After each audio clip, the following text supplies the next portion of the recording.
Welcome back to Insights. I am here with Andrea Mills of the Great Lakes Fishery Commission, and today we are talking about invasive species, and we are talking about sea lamprey in particular. We talked a little bit about what they do already, and we know they are parasites. So we know that they're impacting the other fish in the Great Lakes, and that's having an economic impact on the area. So let's talk about that a little bit, if you don't mind. Sure.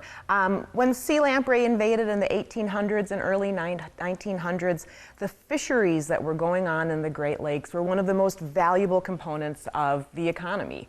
And sea lamprey utterly devastated fisheries, and so they devastated economies across the entire Great Lakes region.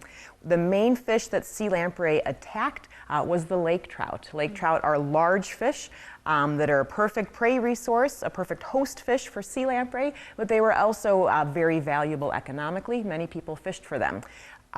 Whitefish and burbot were two other species that sea lamprey were very harmful to, and those species also supported fisheries. And so after the sea lamprey invaded, there was economic ruin in many communities that relied upon fish species.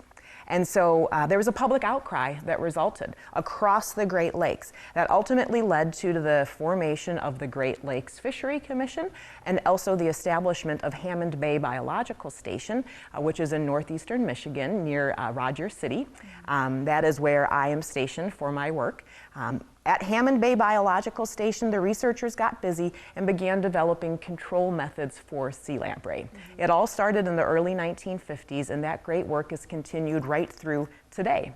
And so despite all of the economic harm that sea lamprey have caused, they are one of the greatest success stories now in the Great Lakes because sea lamprey are under control.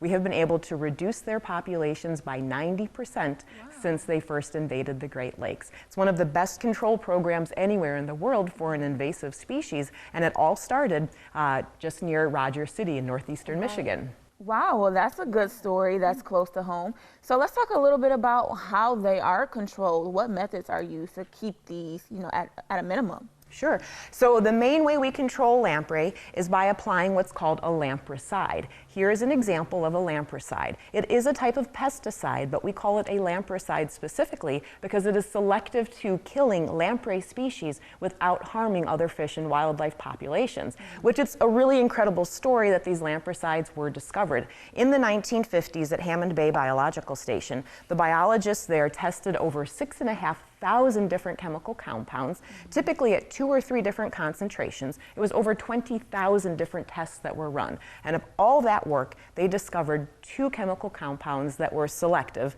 that were lethal to sea lamprey, but not harmful to other fish and wildlife. And so really an incredible story of hard work and perseverance leading to the development of a control method, which has now kept lamprey populations in check and has allowed Great Lakes fisheries to rebound. Our fisheries are currently valued at over $7 billion annually, and much of the reason that we do have vital fisheries now is because sea lamprey are controlled. So lampricides are the backbone of our control program, but they're not the only control method that we use. I should mention these lampricides target the larval life stage, so the young sea lamprey that are living in streams before they've ever harmed fish. Another life stage that we target with our control program would be the adult stage, what we see here with this model and in the tank. When adults move into streams to spawn, we deny them access to good spawning habitat by putting in barriers. Sea lamprey are horrible jumpers. They can't make it over a height more than about 1.5 feet. So it only takes a very small barrier, and you can block the entire sea lamprey population, the entire spawning adult population as it moves into a stream. But fortunately, some fish are still able to jump over those barriers. And so the sea lamprey, though, once they've been blocked by a barrier, they don't give up on spawning.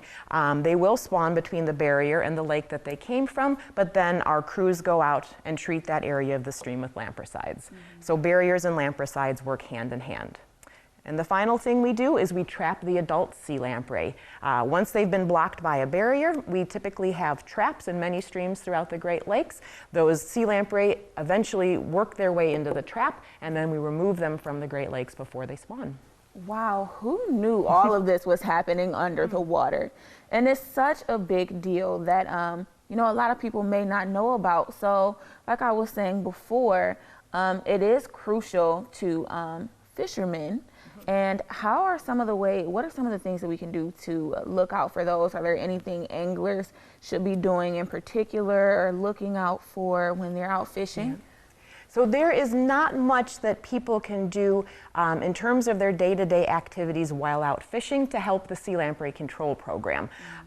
It is very rare for fishermen to encounter a sea lamprey these days, and that's a good thing. That's because we've reduced their populations by 90%. So that's fantastic.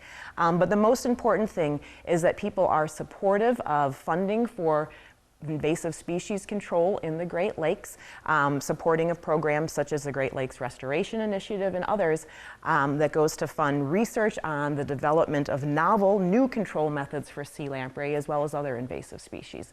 And then of course education. Tell your friends, tell your families what you've learned about sea lamprey and other invasive species so people are aware that invasive species are a problem and that sea lamprey specifically are still out in the Great Lakes and that control for sea lamprey must continue. We've learned from experience that if we let our foot off the gas with sea lamprey control, their populations will begin to rebound. So it is essential that we continue to control sea lamprey populations into the future in order to protect our very valuable fisheries in the Great Lakes. Absolutely. So for people who are committed to the cause and maybe want to contribute to research or helping develop more lampricides or other chemical compounds that are going to help with the Great Lakes, how do they go about reaching out and making those contributions? And so most of our research in the sea lamprey control program is conducted by researchers by the U.S. Geological Survey stationed at Hammond Bay Biological Station. Though that is our primary research team, but we do have others working at universities such as Michigan State University. There are multiple labs there that do fantastic cutting-edge work on developing control methods for sea lamprey and just helping us understand the life cycle of sea lamprey in greater depth, and also trying to develop some control methods that might be related to genetics. So there's a big team of people that are out there working to develop new control methods, but if you do have an idea for a control method, feel free to reach out to the Great Lakes Fishery Commission. We have a website, it's sealamprey.org, and we're also on social media. We're on Facebook and Twitter. We're at Lamprey Control. Well, thank you so much. I learned so much today. I had no idea that the sea lamprey were such a big deal, but I think everybody just learned so much today. This has been awesome. Thank you, Andrea, for coming in for another Insights. We'll see you next time. Insights into Northeast Michigan is produced by WBKB News. If you have any comments, suggestions, or topics you would like to see on a future show, please email WBKB News. This has been a production of Thunder Bay Broadcasting Corporation. All rights reserved.